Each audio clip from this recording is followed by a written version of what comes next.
Breaking news, stay at home. That is the order tonight from 4 state governors as the coronavirus pandemic spreads.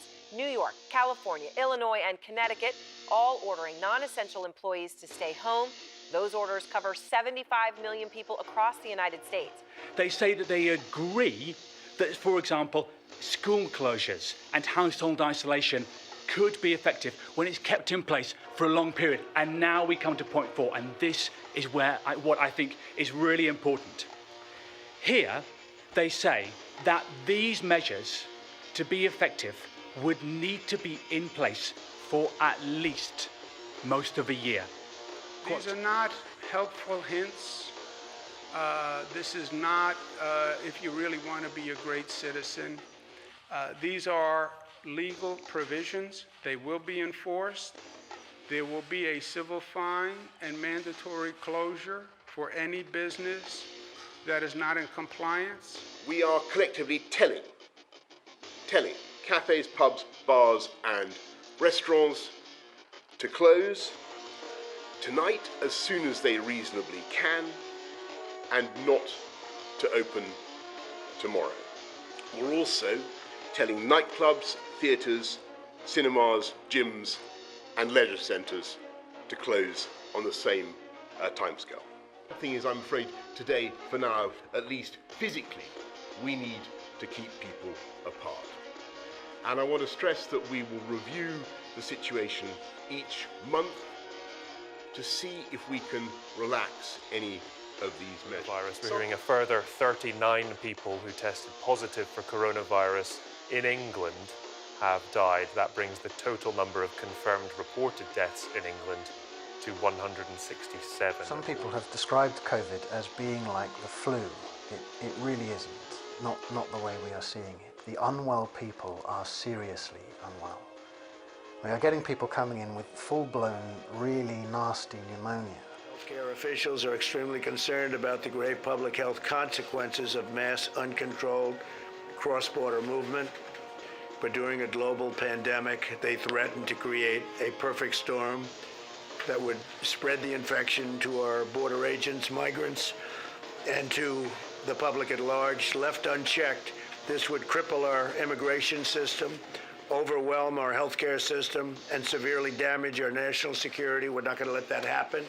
I also want to announce today that the United States and Mexico have agreed to restrict non-essential travel across our shared border. The coronavirus crisis is changing life as we know it dramatically tonight after the government ordered the immediate closure of almost all the places we go to for leisure, with bars, pubs, restaurants and gyms among them. The radical move came with an equally radical package of financial help from the Chancellor to try to protect businesses, jobs and the vulnerable. Rishi Sunak declared that never before had there been state intervention on this scale in this country. He announced that the government would pay up to 80% of people's wages, up to a maximum of £2,500 a month, to those whose jobs are at risk. And the Prime Minister Boris Johnson demanded the immediate shutting down across the UK of the vast majority of places where we socialise and exercise. The measures, unprecedented in their scale and scope, came as government advisers issued a sobering warning. They said unnecessary social contact will have to be avoided for the best part of a year to prevent national problem. Not a single person, to my knowledge, as a member of NHS staff in my own hospital, have been tested. Fort Detrick in Maryland, Army scientists are armed with face masks, rubber gloves, and test tubes. They are on the front lines in the fight against the coronavirus. What we want to do is be able to prevent the disease, and the way to do that is through a vaccination. Some of the people here are going to be the heroes. They're going to help us defeat it. Our cameras rolling exclusively inside one of the military's most important research and medical facilities, U.S. AMRID. Researchers here growing a live sample of the coronavirus for testing, studying its characteristics and behavior to try and find what will prevent it. 14,000 who are sick, millions, as you witnessed, who are scared right now. What do you say to Americans who are watching you right now who are scared? I say that you're a terrible reporter. That's what I say. Go ahead. I think it's a very nasty question, and I think it's a very bad signal that you're putting out to the American people. The American people are looking for answers, and they're looking for hope.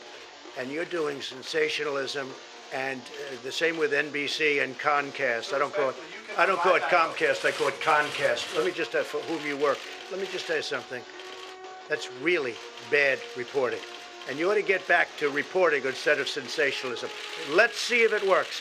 It might and it might not. I happen to feel good about it, but who knows? I've been right a lot. Let's see what happens.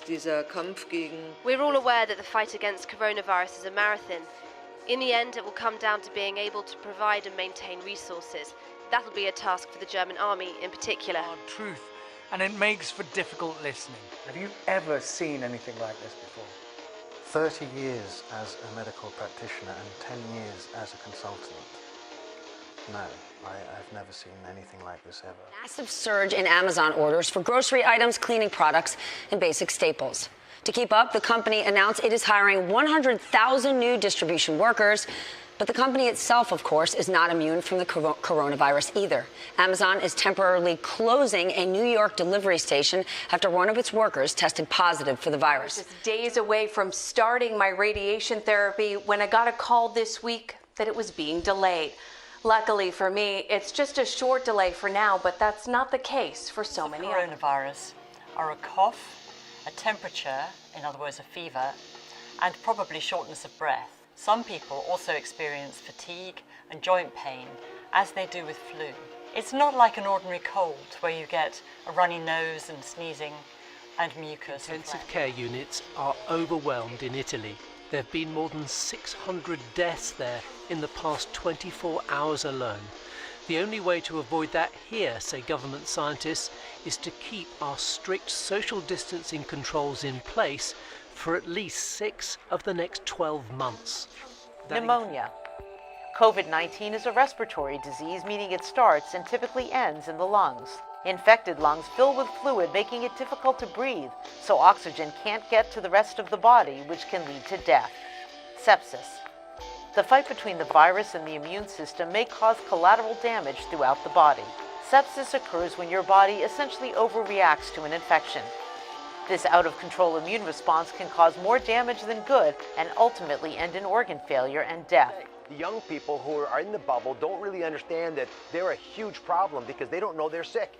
Their symptoms are pretty trivial, and so they are out there being vectors for infections, and we're realizing more and more that people who are asymptomatic or pre-symptomatic are a real issue. And it's the duration of quarantine is probably not 14 days, it should be 3 weeks if we're going to do it right, because in China they found people were sending and shedding virus for weeks after they were ill. And Illinois have just told all non-essential workers in the state to simply stay home. California issued a similar order last night, and New York did the same thing earlier this morning. The governor of New York. The numbers from Italy tonight only worsening. In fact, this was the number today: 627 people dying in just the past 24 hours. The worst. Inside a nightmare. A race to save lives in the Italian hospital at the epicenter of the deadliest coronavirus outbreak in the world. And this is just the emergency ward, not the intensive care unit. The ICU is already overwhelmed. Those plastic bubble helmets are connected to ventilators to help the gasping patients breathe. This hospital is one of the most advanced in Europe, but the victims are everywhere. Each one of us have the power to have those same acts of love to protect human lives all around us. So we pulled that trigger yesterday. We made sure, and I talked to the governor, let him know we were going to be doing that, and I'm really pleased that he's done it for the state. I think people who are listening out there where the incidents aren't as bad should listen to what those guests just said. We're seeing snapshots today that are as much as 2 weeks old. And the curve is the same everywhere. There's no protective moat around your city or your state. There's no magical force field. This will come, and the quicker you do the work to make sure that you flatten the curve, the more lives you will save. Every day, COVID-19 seems to reach a new and tragic milestone. More than 210,000 cases have now been reported to WHO, and more than 9,000 people have lost their lives.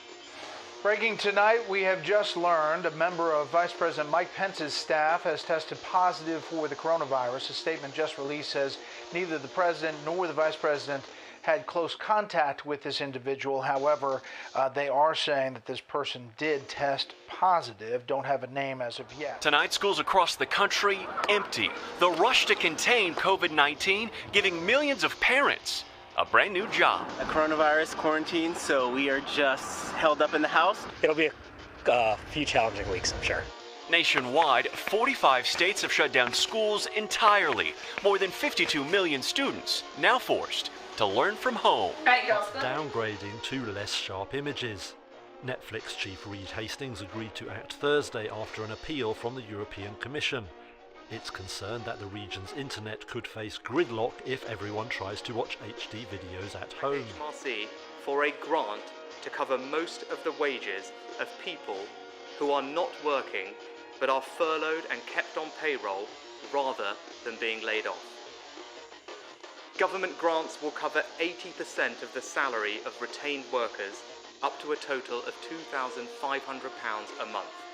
That's just above the median income. Yes, the economic data is starting to tell us that people are already panicking. People have already lost their jobs. As was reported in the New York Times and other places, just state unemployment agencies are already overwhelmed with folks who have lost their jobs in recent days. And we are only at the beginning of this crisis, in actual fact, Allison. Good evening once again as we look at a barren and empty Times Square in New York City. This was day 1156 of the Trump administration, 228 days until the presidential election. It's been 9 days since the World Health Organization declared the coronavirus a pandemic.